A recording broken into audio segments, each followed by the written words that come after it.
Satpam, seret dia keluar sekarang. Suara wanita itu menggema di lobi mal mewah sampai semua orang menoleh. Raka yang masih memegang kotak paket langsung ditarik tasar dua satpam di depan pengunjung, pegawai butik, dan tamu VIP yang sibuk merekam pakai ponsel.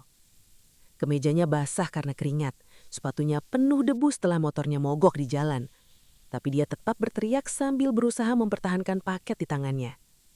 "Bu, saya cuma mau antar paket ini langsung ke Anda." Vanessa Mahendra, CEO muda pemilik butik mewah itu, malah menatap jijik lalu menepis kotaknya sampai jatuh ke lantai. "Lihat diri kamu, orang kayak kamu bikin tempat ini kotor." Segel paket itu robek sedikit saat terseret di lantai, dan Raka sempat melihat isi di dalamnya bukan barang biasa. Dokumen, sangat penting. 1 jam lagi, wanita yang baru saja mempermalukannya di depan semua orang itu akan menangis sambil memohon. Dan kalau kalian pernah diremehkan karena penampilan, kalian pasti ngerti kenapa cerita begini bikin orang langsung subscribe sebelum semuanya keburu kacau. Raka masih bisa mendengar suara tawa dari dalam mal saat tubuhnya didorong keluar lewat pintu kaca otomatis. Lengannya perih karena satpam tadi menariknya terlalu kasar, sementara kotak paket itu hampir jatuh dari pelukannya. Beberapa orang yang tadi merekam bahkan masih berdiri di dekat pintu sambil menunjuk-nunjuk wajahnya. Kurir kayak dia berani masuk lobi VIP juga ya? Pasti cari sensasi. Raka menahan napas panjang. Mukanya panas menahan malu. Tapi yang lebih bikin kepalanya kacau adalah isi paket itu masih belum sampai ke tangan penerima. Padahal pagi harinya, dia berangkat dengan harapan sederhana, menyelesaikan order besar lalu langsung kirim uang buat ibunya. Sebelum keluar kontrakan sempitnya di pinggir Jakarta, Raka sempat video call ibunya yang sedang dirawat di kampung. Wajah wanita itu terlihat lemah di ranjang rumah sakit. "Ibu masih bisa nunggu, kah?" Raka memaksa tersenyum. "Nggak usah mikirin biaya, Raka urus." Setelah telepon ditutup, wajahnya langsung berubah tegang. Tagihan rumah sakit yang dikirim kakaknya masih belum lunas. Saat aplikasi kurir premium menampilkan order bernilai 5 kali lipat dari biasanya, Raka langsung menerimanya tanpa pikir panjang. Tapi order itu terasa aneh sejak awal. Alamat pengambilan ada di rumah tua kawasan Menteng. Instruksinya singkat tapi tegas. Paket harus diserahkan langsung ke Vanessa Mahendra. Tidak boleh lewat staf, tidak boleh dititipkan. Saat sampai di rumah itu, seorang pria tua sendiri yang membuka pintu. Tangannya sedikit gemetar, tapi sorot matanya tajam. Di belakangnya ada perawat yang terlihat cemas melihat kondisi pria itu. Pria tua itu menyerahkan kotak hitam bersegel. "Pastikan hanya Vanessa yang buka ini." Raka sempat tertawa kecil. "Isinya berlian ya, Pak?" Pria itu menatap lurus. Kalau ini jatuh ke tangan yang salah, hidup banyak orang hancur. Senyum Raka langsung hilang. Di perjalanan menuju mal, motornya tiba-tiba mogok di tengah jalan padat. Klakson bersahutan. Seorang pengendara marah karena jalurnya terhalang. "Kalau motor tua, jangan dipakai kerja." Raka mendorong motornya sambil terus melihat jam di ponsel. Tangannya kena oli, bajunya basah oleh keringat. Waktu pengiriman makin mepet. Saat akhirnya sampai di mal mewah tempat Vanessa berada, petugas parkir melihat motor tuanya lalu tertawa sinis. Kurir salah tempat. Raka cuma diam. Dia membersihkan sepatu kotornya pakai tisu bekas, merapikan rambut di pantulan kaca mal, lalu menggenggam paket itu erat-erat. Dia pikir kalau paket ini berhasil diserahkan, semua masalahnya selesai. Dia nggak tahu, penghinaan di Lodi tadi justru baru jadi awal dari kehancuran orang yang merendahkannya. Raka masih berdiri di depan mal sambil menatap pintu kaca tempat dirinya baru saja dipermalukan. Di layar ponselnya, notifikasi mulai bermunculan.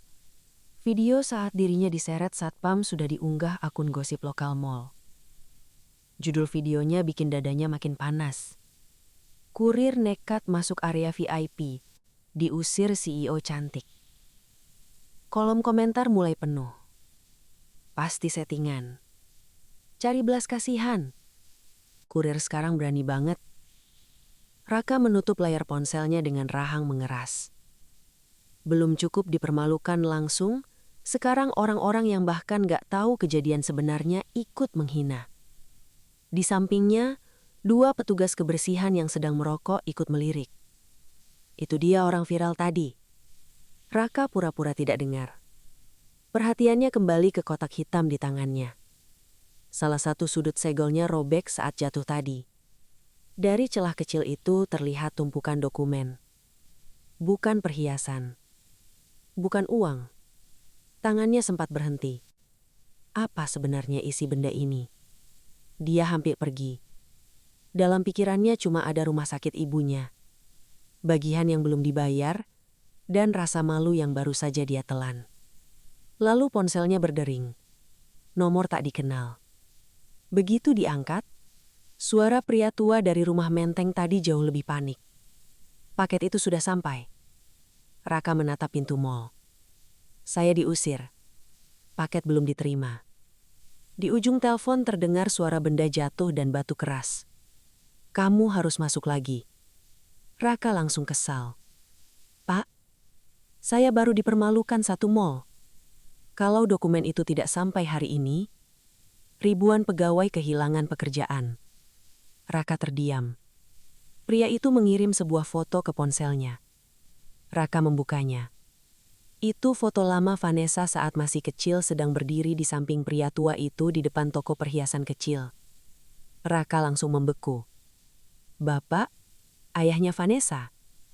Suara pria itu melemah. Saya pendiri perusahaan itu. Raka makin bingung. Kalau begitu, kenapa Bapak nggak datang sendiri? Terdengar suara pintu dibuka paksa di ujung telepon. Seseorang seperti berteriak memanggil perawat. Pria itu bicara terburu-buru. Vanessa sedang menjual perusahaan diam-diam. Dia palsukan tanda tangan saya. Raka menegang. Di dalam paket itu ada bukti asli. Pak, tapi kalau dia tanda tangan kontrak hari ini, semuanya selesai. Telepon tiba-tiba terputus. Raka langsung mencoba menelpon balik. Tidak aktif. Detik berikutnya, email masuk ke ponselnya. Undangan acara investor di Ballroom Mall. Hari ini.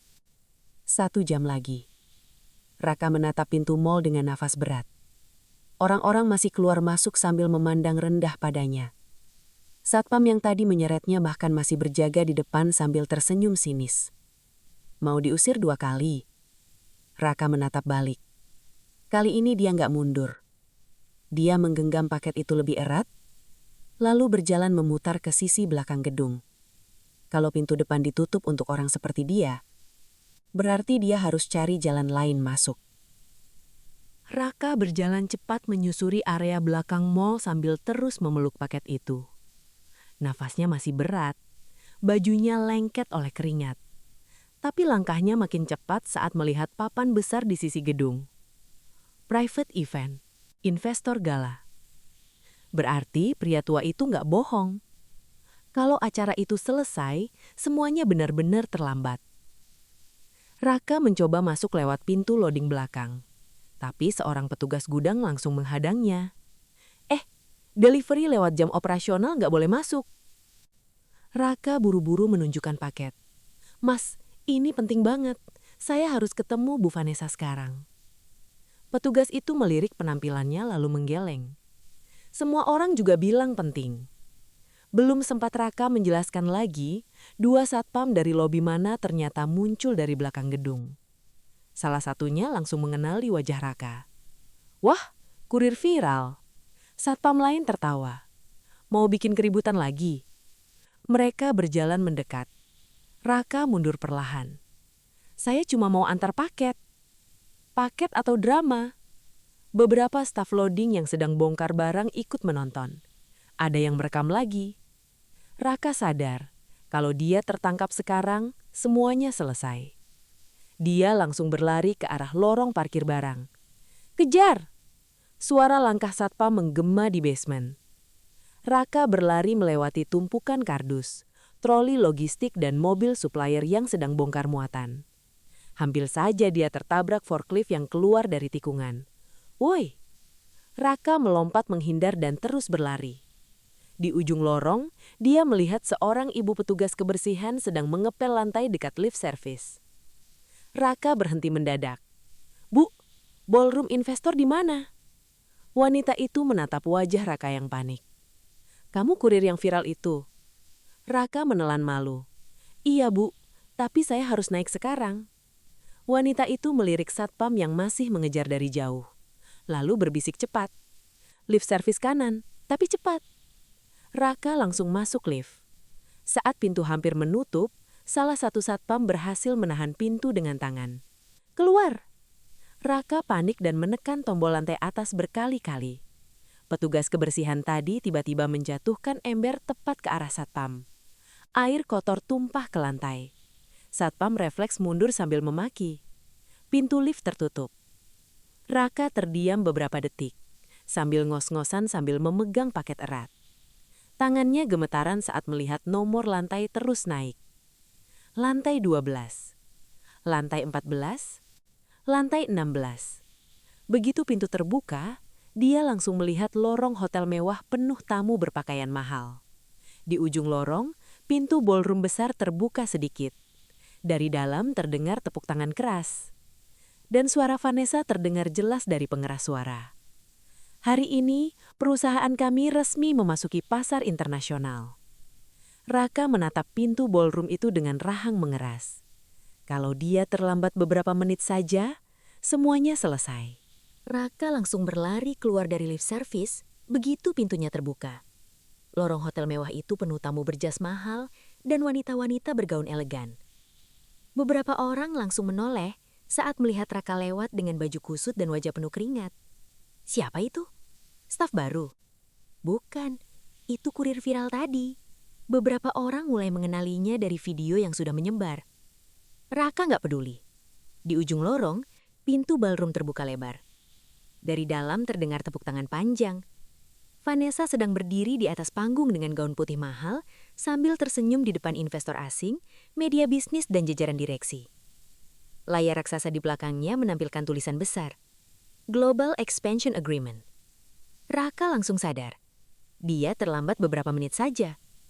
Vanessa bicara dengan percaya diri.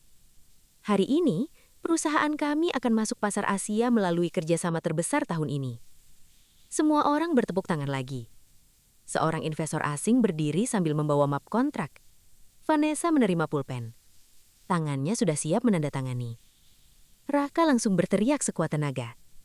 "Jangan tanda tangan!" Suara itu bikin seluruh ballroom mendadak sunyi. Ratusan kepala langsung menoleh ke arah pintu. Vanessa membeku. Wajahnya langsung berubah saat melihat Raka. Dia lagi. Beberapa tamu langsung berbisik.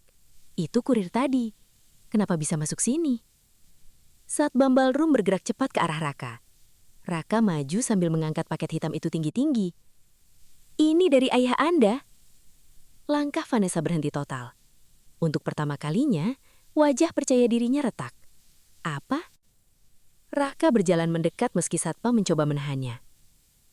"Ayah Anda bilang perusahaan ini sedang dijual diam-diam." Ruangan mulai gaduh. Para direksi saling pandang.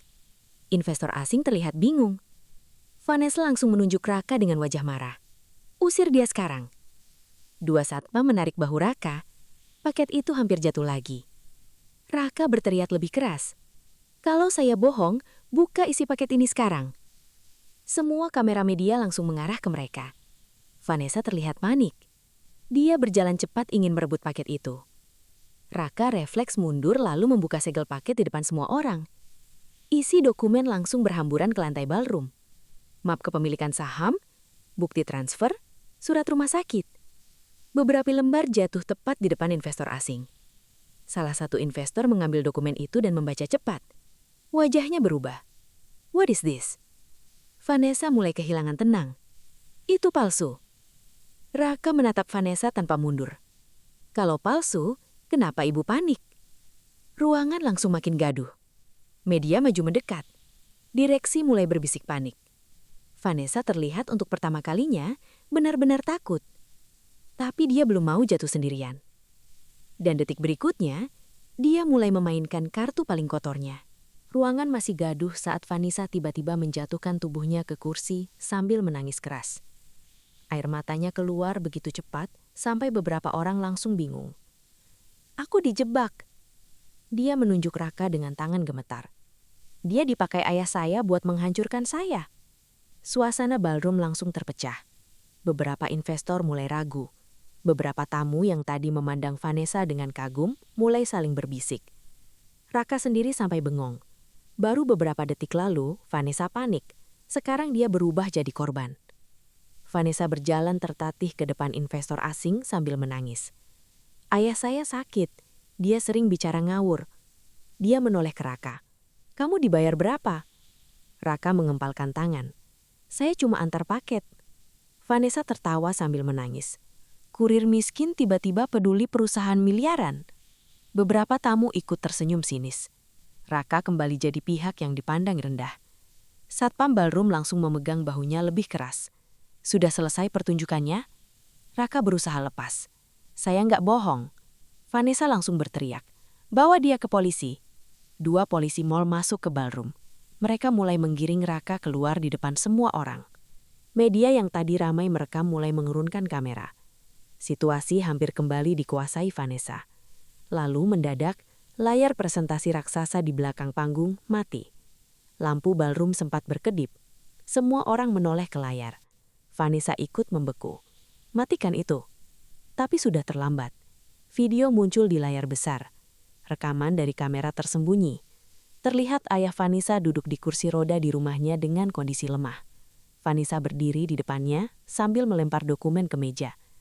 Tanda tangan sekarang. Suara Vanessa di video terdengar jelas di seluruh ballroom. Ayahnya menolak sambil gemetar. Vanessa membanting gelas ke lantai. Kalau ayah tetap keras kepala, biaya rumah sakit ibu berhenti hari ini.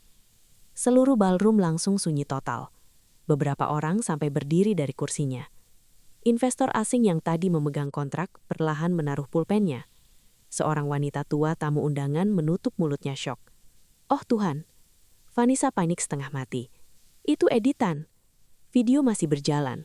Terlihat Vanessa mendorong kursi roda ayahnya dengan kasar. Perawat di video menangis ketakutan. Media langsung kembali mengangkat kamera. Flash kamera mulai menyala tanpa henti. Nama Vanessa yang tadi dipuja, sekarang mulai dihancurkan dalam hitungan menit. Vanessa berlari ke operator layar. Matikan sekarang. Operator justru mundur panik. Bukan saya yang putar videonya. Vanessa menoleh ke seluruh ruangan. Tidak ada lagi yang membelanya. Dan saat dia pikir keadaan sudah seburuk ini, pintu ballroom tiba-tiba terbuka lagi.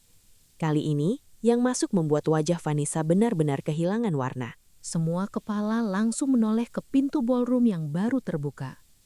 Vanessa ikut membeku. Wajahnya yang tadi masih penuh amarah, sekarang benar-benar pucat. Yang masuk ternyata puluhan pegawai butik milik Vanessa. Masih memakai seragam kerja. Beberapa bahkan datang sambil menangis. Mereka menerobos penjagaan security begitu saja. Berhenti, ini acara privat. Tapi para pegawai itu sudah terlalu marah untuk peduli. Seorang wanita kasir maju paling depan sambil membawa map lusuh. Matanya merah. Bu Vanessa, anak saya dikeluarkan dari sekolah hari ini. Ruangan langsung hening. Wanita itu melempar surat tunggakan sekolah ke meja investor. Karena gaji saya 3 bulan belum dibayar. Kalimat itu langsung menghantam seluruh ruangan. Pegawai lain ikut maju sambil berteriak dari belakang. Kami kerja tiap hari tapi dibohongi terus. Itu uang kami. Vanessa mencoba berteriak balik. Diam kalian. Tak ada yang mundur. Seorang pegawai senior melangkah maju. Saya kerja sejak perusahaan ini masih toko kecil milik ayah Anda. Dia menunjuk Vanessa dengan mata berkaca-kaca. Dan Anda hampir menghancurkan semuanya. Media bisnis yang tadi hanya meliput acara investasi langsung berlari mendekat. Mikrofon bermunculan. Live streaming mulai menyala. Di layar ponsel para tamu, video Raka diseret satpam di lobi sudah viral. Komentar publik berbalik arah. CEO sampah. Kasihan kurirnya. Bongkar semua. Vanessa mulai panik melihat semuanya runtuh terlalu cepat. Dia langsung memanggil pengacaranya. Pria berjas hitam itu maju cepat. Semua rekaman ini belum terbukti sah. Dia menunjuk Raka. Kurir ini penyusup. Dia harus ditahan. 2 polisi mall kembali bergerak ke arah Raka. Vanessa sempat tersenyum tipis, seolah dia masih punya jalan keluar. Raka kembali ditarik menjauh. Beberapa tamu mulai berpikir semua akan berhenti di situ. Lalu salah satu investor membuka laptop asistennya. Wajahnya langsung berubah. Apa ini? Semua menoleh. Ada transfer besar dari rekening perusahaan ke rekening pribadi Vanessa beberapa jam sebelum acara dimulai. Nominalnya fantastis. Ruangan kembali meledak. Vanessa benar-benar kehilangan kendali. Dan sebelum dia sempat bicara, lift VIP di belakang ballroom terbuka. Orang yang keluar dari sana membuat Vanessa hampir jatuh berdiri. Lift VIP terbuka perlahan di tengah ballroom yang sudah kacau. Semua orang otomatis diam. Vanessa mundur satu langkah. Tangannya mulai gemetar. Yang keluar dari lift itu adalah ayahnya sendiri. Duduk di kursi roda. Tubuhnya terlihat jauh lebih lemah dari terakhir kali Raka melihatnya di rumah Menteng. Tapi tatapannya justru jauh lebih tajam. Di belakangnya ada perawat, pengacara keluarga, dan 2 anggota Dewan Perusahaan senior. Semua kamera langsung beralih ke arah pria tua itu. Vanessa benar-benar kehilangan warna wajah. "Ayah?" Pria tua itu tidak menjawab. Dia hanya menatap Vanessa lama sekali. Tatapan yang bikin seluruh ruangan ikut tegang. Vanessa langsung berlari mendekat lalu berlutut di depan kursi roda ayahnya. Air matanya jatuh deras. "Ayah, dengar aku dulu. Semua ini salah paham." Ayahnya tetap diam. Vanessa mulai panik. "Ayah, aku lakukan semua ini buat perusahaan." Pria tua itu akhirnya bicara. Suaranya pelan, tapi seluruh ballroom sunyi mendengarnya. "Untuk perusahaan." Dia menatap para pegawai yang menangis. "Gaji mereka kau tahan." Dia menatap investor. "Perusahaan kau jual diam-diam." Dia menatap Raka. Dan orang yang cuma menjalankan pekerjaan, kau hina di depan umum. Vanessa menangis makin keras. "Ayah, aku bisa jelaskan." Pria tua itu mengangkat tangan. Vanessa langsung diam. "Aku membangun perusahaan ini bersama ibumu dari toko kecil 8 meter. Ibumu menjual perhiasan satu persatu sambil hamil kamu." Beberapa pegawai mulai menangis mendengar itu. "Dia meninggal sambil percaya kamu akan menjaga semuanya." Vanessa menunduk. Tubuhnya gemetar. Pria tua itu menatapnya dingin. "Tapi kamu justru menjual nama keluarga sendiri." Vanessa langsung memegang tangan ayahnya. "Ayah, tolong, jangan lakukan ini di depan semua orang." Pria tua itu menarik tangannya perlahan. "Di depan semua orang, kamu menghancurkan banyak hidup." Dia menoleh ke pengacara keluarga. Pengacara itu langsung membuka map resmi. Mulai detik ini, Vanessa Mahendra resmi diberhentikan dari seluruh jabatan perusahaan. Ballroom langsung meledak oleh suara terkejut. Vanessa menjerit. "Tidak!" Dia berdiri lalu mencoba merebut map itu. 2 petugas keamanan perusahaan langsung menahannya. Vanessa mulai kehilangan kendali. Dia menunjuk Raka sambil berteriak histeris. "Ini semua gara-gara dia!" Raka hanya berdiri diam. Pria tua itu menatap Raka, lalu mengangguk kecil. Rasa hormat yang bahkan belum bisa dipahami Raka saat itu. Vanessa tiba-tiba berlari keluar ballroom sambil menangis histeris. Tumit sepatunya terlepas saat berlari. Beberapa wartawan langsung mengejarnya. Semua orang pikir semuanya selesai. Tapi Raka melihat sesuatu yang membuat dadanya menegang. Vanessa masih membawa tas laptop hitamnya. Dan dia tahu, wanita itu belum menyerah. Raka langsung berlari keluar ballroom begitu melihat Vanessa kabur membawa tas laptop hitam itu. Di belakangnya, beberapa wartawan ikut berlari sambil tetap merekam. Sepatu Vanessa yang tinggal sebelah membuat langkahnya limbung, tapi dia tetap nekat berlari menuju lift khusus parkiran basement. "Berhenti, Vanessa!" Teriakan ayahnya terdengar dari belakang. Vanessa tidak peduli. Pintu lift hampir tertutup saat Raka berhasil menyelipkan tangannya di sela pintu. Vanessa panik dan memukul tangan Raka dengan tasnya. "Lepasin!" Pintu kembali terbuka. Vanessa mendorong tubuh Raka dan berlari keluar lift menuju basement VIP. Puluhan mobil mewah terparkir rapi di sana. Dia langsung menuju mobil sport merah miliknya. Tangannya gemetar saat mencoba membuka pintu mobil. Raka berhasil menyusul. "Apalagi yang mau kamu ambil?" Vanessa menoleh dengan mata merah penuh amarah. "Diam!" Dia membuka tas laptop itu dengan panik, lalu mengeluarkan hard drive kecil. Raka langsung sadar. Itu data perusahaan? Vanessa tertawa sambil menangis. Kalau aku hancur, semuanya ikut hancur. Dia mencoba masuk ke mobil. Raka menahan pintunya. Vanessa tiba-tiba menekan pedal gas meski pintu belum tertutup sempurna. Mobil melompat maju. Raka terpental jatuh ke lantai basement. Para wartawan menjerit sambil merekam. Mobil Vanessa melaju liar keluar jalur parkir lalu menabrak pembatas beton. Brak! Airbag meledak. Asap tipis keluar dari kap mobil. Vanessa keluar sambil batuk-batuk dan tetap menggenggam hard drive itu seperti orang kehilangan akal. Rambutnya berantakan, gaunnya kotor. Wajah CEO sempurna yang padi dipuja sekarang benar-benar hancur di depan kamera. Dia berlutut di lantai basement sambil menangis histeris. Kenapa semua ini terjadi cuma karena kurir miskin? Raka perlahan berdiri sambil menahan sakit di lengannya. Dia berjalan mendekat. Tatapannya tenang. Bukan karena saya. Vanessa menatapnya dengan wajah kacau. Raka melanjutkan. Semua ini terjadi karena kamu terlalu sering merendahkan orang sampai lupa semua orang bisa bicara. Vanessa menangis makin keras. Dia mencoba merangkak mengambil hard drive yang terlempar saat tabrakan. Belum sempat menyentuhnya, seorang investor asing mengambil benda itu lebih dulu. Wajah pria itu dingin. Enough. Beberapa polisi sesungguhnya akhirnya masuk basement setelah menerima laporan dari ballroom. Vanessa mundur panik. Jangan sentuh saya. Dia berteriak sambil menunjuk semua orang. Aku pemilik perusahaan ini.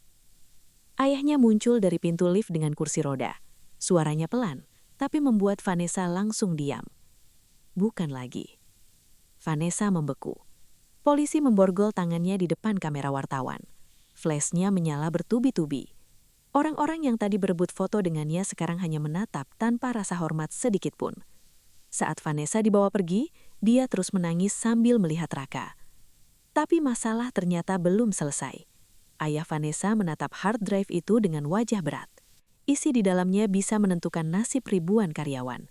Dan dia justru berjalan ke arah Raka.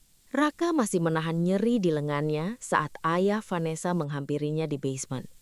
Sirene polisi makin menjauh membawa Vanessa. Tapi suasana tetap tegang karena semua mata sekarang tertuju pada hard drive di tangan investor asing itu. Pria tua itu menatap Raka serius. Naik ke ruang rapat. Raka bingung. Saya cuma kurir, Pak. Pria tua itu menjawab singkat. Itu justru alasan saya percaya kamu. Beberapa menit kemudian mereka sudah berada di ruang rapat utama perusahaan. Direksi duduk tegang, beberapa wajah yang tadi mati-matian membela Vanessa sekarang pucat dan sibuk saling lempar pandang. Hard drive dibuka. Isi di dalamnya bikin ruangan kembali sunyi. Dokumen penjualan aset, daftar PHK massal, rencana penutupan puluhan toko, transfer uang ke rekening pribadi Vanessa di luar negeri. Direksi langsung panik. Kita harus selamatkan perusahaan sekarang. Kalau ini bocor, habis kita. Di luar ruang rapat, Raka melihat puluhan karyawan berdiri cemas sambil menunggu keputusan. Ada yang menangis, ada yang menelpon keluarga. Kalau toko tutup, saya harus kerja di mana? Kalimat itu bikin Raka berhenti melangkah. Ayah Vanessa menatap seluruh direksi dengan wajah dingin. Kalian diam saat perusahaan dijarah. Ruangan langsung sunyi. Pria tua itu lalu menoleh ke Raka. Kamu bisa pulang, sisanya urusan kami. Raka hampir pergi. Lalu matanya menangkap papan distribusi di dinding. Peta gudang, jalur pengiriman, data stok. Raka berbalik. Pak, masalah perusahaan ini bukan cuma uang yang dicuri. Beberapa direksi menatap sinis. Kurir mau ngajarin bisnis. Raka tetap tenang. Gudang pusat penuh barang mati. Cabang sepi dikirim stok berlebihan. Toko ramai justru kosong barang. Ruangan mulai diam. Saya lihat sendiri di lapangan. Manajer logistik mulai menunduk. Raka menarik nafas. Kalau distribusi dibenerin cepat, banyak toko masih bisa diselamatkan. Ruangan benar-benar sunyi sekarang. Ayah Vanessa tersenyum tipis. Anak muda, Kamu menyelamatkan perusahaan ini 2 kali hari ini. Dia menatap seluruh direksi. Kalian punya jabatan, dia punya kepedulian. Tak ada yang berani bicara. Pria tua itu lalu menoleh ke Raka. Mulai hari ini, kamu pimpin tim khusus untuk membenahi distribusi perusahaan sampai semuanya normal lagi. Ruangan tetap kaget, tapi kali ini jauh lebih masuk akal. Beberapa direksi masih terlihat tidak suka, namun tak ada yang berani membantah. Di luar ruang rapat, para pegawai mulai bertepuk tangan. Satu orang, lalu puluhan orang ikut bertepuk tangan makin keras. Beberapa orang bahkan menangis sambil memeluk Raka. "Terima kasih." Raka hanya tersenyum canggung. Dia masih memakai jaket kurir lusuh penuh debu. Pagi tadi, dia diseret keluar seperti sampah. Malam itu, seluruh gedung berdiri menghormatinya. 3 bulan setelah kejadian di mal itu, hidup Raka berubah jauh lebih cepat dari yang pernah dia bayangkan. Gudang-gudang perusahaan yang dulu kacau mulai berjalan rapi. Toko-toko yang hampir tutup kembali buka normal. Banyak pegawai yang dulu menangis di ballroom sekarang masih sering menyapa Raka dengan rasa hormat setiap kali dia datang. Tapi ada satu hal yang tidak berubah. Raka masih sering datang ke kantor memakai jaket kurir lamanya. Beberapa manajer baru sempat heran. "Pak, sekarang Bapak punya mobil dinas." Raka cuma tersenyum. "Biar saya nggak lupa pernah dipandang rendah karena jaket ini." Ibunya juga akhirnya mendapat perawatan terbaik. Suatu sore, Raka datang ke rumah sakit membawa makanan kesukaan ibunya. Ibunya memegang tangan Raka sambil menangis pelan. "Kamu kerja apa sekarang sebenarnya?" Raka tertawa kecil. "Masih ngantar barang, Bu. Cuma skalanya agak gede." Untuk pertama kalinya setelah lama, ibunya tertawa tenang. Hidup Raka perlahan membaik. Lalu suatu malam semuanya seperti diputar kembali. Raka keluar dari kantor pusat setelah lembur dan melihat kerumunan kecil di seberang jalan. Ada wanita duduk di trotoar dekat kantor wajib lapor. Rambutnya berantakan. Wajahnya pucat. Pakaiannya sederhana. Raka awalnya hampir lewat begitu saja. Sampai wanita itu mengangkat wajahnya. Vanessa. Tidak ada mobil mewah. Tidak ada bodyguard. Tidak ada kamera yang memujanya. Beberapa orang yang mengenal wajahnya justru berbisik sambil merekam diam-diam. "Itu CEO yang viral itu ya? Kasian, tapi dia dulu kejam banget." Vanessa berdiri perlahan saat melihat Raka. Air matanya langsung jatuh. "Aku kehilangan semuanya. Rumah, perusahaan, teman, semuanya pergi." Raka diam. Vanessa tertawa pahit sambil menangis. "Orang-orang yang dulu makan di meja aku sekarang pura-pura nggak kenal." Dia melangkah mendekat. "Aku cuma mau tanya satu hal. Kenapa kamu tetap lawan aku waktu semua orang takut?" Raka menatap wanita yang dulu menyuruh satpam menyeretnya seperti sampah di depan satu mal penuh orang. Lalu dia menjawab tenang. "Karena waktu itu saya cuma sedang kerja." Vanessa menangis lebih keras. Raka melanjutkan. "Yang menghancurkan hidup kamu bukan saya." Dia menatap lurus ke mata Vanessa. "Kamu sendiri." Vanessa membeku. Tidak ada jawaban, tidak ada pembelaan. Hanya suara kendaraan malam dan beberapa orang yang masih menatapnya dengan jijik. Raka masuk ke mobil operasionalnya. Saat mobil perlahan pergi, dia melihat Vanessa dari kaca belakang. Masih berdiri sendiri di pinggir jalan. Dan kali ini, tidak ada satu orang pun yang datang menyelamatkannya.